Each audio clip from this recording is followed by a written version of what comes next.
Pag-usapan naman natin mga kababayan itong mga pahayag ngayon nitong si Harry Roque, mga kababayan, matapos po ang kanilang bakbakan ni Attorney Kaufman, mga kababayan, ay may pasabog na naman po etong si Akla.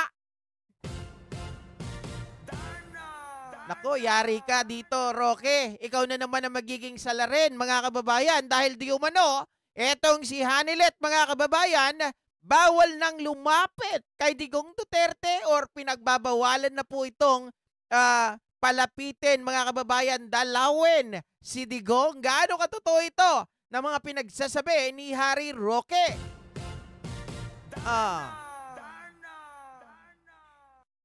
Pakinggan natin, mga kababayan. Alam nyo naman kung gaano kadaldal itong si Harry Roque. Talagang mapag-usapan lang, mga kababayan, lahat po binabanggit nito. Pinagbibigay alam ko lang po no na nakansela po ang mga bisita ni Ma'am Hanilet Avancenia kay Tatay Digong noong Biyernes na nakalipas, kahapon, Lunes at ngayong araw, no, Tuesday. Wala pong opisyal na dahilan kung bakit nakansela itong mga pagbibisita nito. Okay. Mula nung huling nakadalaw po si Ma'am Hanilet last Wednesday, mag-iisang linggo na po na walang dalaw. At syempre po, hindi naman maalis sa pamilya. Ano bang klaseng dalaw yan? red flag ba yan? Hindi, ibig sabihin walang dalaw, hindi nakadalaw doon kay Digong, hindi yung dalaw na mga babae. Sila ay mabahala dahil sa si Tatay Digong. Attorney, nung nalaman ni Miss Hanilet yung desisyon, ano ang naging reaction niya? Ako siguro hindi naman po itatanggi ni Ma'am Hanilet, but she was hysterical. At talagang grabe ang kanyang kalungkutan dahil tinaasahan talaga niya yung dalaw. Dahil huling dalaw niya is Wednesday, Thursday walang dalaw, so she was really looking forward to the dalaw last Friday. Sa kanyang kalambutan po ay wala po siyang hinarap kahit sino at pati po kami nabahala. Sa totoo lang, nag-isip pa nga kami na tumawag na ng tulong dahil walang nagpunta sa kanya for more than 24 hours. Saan po kayo hihingi ng tulong, Harry Roque? Saan kayo hihingi ng tulong? Tinatanong kita. Kung hindi kayo si Hanilet hindi makapasok, malamang mga kababayan, may nagbabawal. Simpleng-simple lang 'yon. 'Di ba? Hindi nyo kailangan pag-isipan ng sobra-sobrang lalim. Kung ayaw siyang payagan, may nagbabawal. At kung sino yung nagbabawal, mga kababayan, sino ba? 'Di ba? Yung maiisip mo kaagad diyan, si Kaufman. Kung si Kaufman, mga kababayan, sino ba ang nasa likod ni Kaufman? Di ba? Pwedeng si Sara Duterte. Hindi nga niya kinakausap yan si Hanilet eh. So malamang siya din yung nag-uutos kay Kaufman, huwag mong payagan yan. Huwag mong payagan na pumasok yan. Yung babaitan na yan. May kortina ba? Pero nung araw naman po ng Sabado ay sinagutan na po niyang tawag ko na siya nagpapahinga lamang. Pero meron po talagang period na more than 24 hours na walang nakakaalam po yung nangyari sa kanya. Nurse po kasi, professional si Ma'am Hanilet, so she's very concerned dun sa tremendous loss of weight. At concerned din siya na siyempre nadidepress ang Tatay Digong. Kaya napapahala siya na ngayong walang dalaw, lalo magiging mas matigas ang pasanin ni Tatay Digong sa loob ng detention kasi. Naku naman, magiging mabigat ang pasanin ni Tatay Digong. Ano bang pasanin ni Tatay Digong? Di ba kagustuhan niya naman yan? Wala naman siyang literal na mabigat na pasanin na nakalagay sa kanyang balikat. Pero hindi, joke lang. Pero mga kababayan, syempre, walang dumadalaw. Lalong-lalo na pag walang tinatawag nating night duty. Wala na.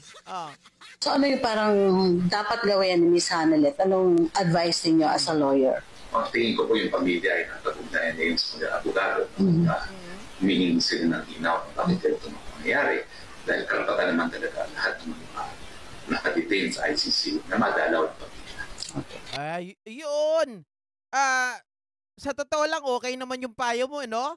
Talaga makipag-ugnayan sa lawyer. Bakit ikaw, di mo na kaya makipag-ugnayan kay Kaufman? Hala. Baka mamaya sabihin ka, "Uy, umuwi ka na nga doon." Umuwi ka na sa Pilipinas at sagutin mo yung kaso. Di ba? Siguradong ine-expect ka na daw ni Boying Remulla, sabi ni Kaufman. Mga kababayan, pero totoo naman yung sinasabi. Dapat yung pamilya ang makipag-ugnayan dito kay Kaufman. Pero parang nakikita ko si Duterte na mismo ang nagsasabi siguro na wag lang munang lumapit itong si Hanilet, 'di ba? Parang sinasabi niya ito kay Kaufman na wag mo munang palapitin yung mga yan, nai-stress ako. Oh. Kasi doon din sa pahayag niya, 'di ba? Na imposible naman, mga kababayan, si Kaufman nakikipag-usap yan dito kay dating Pangulong Rodrigo Roa Duterte at pahayag nito, wag nang palapitin si Harry Roque.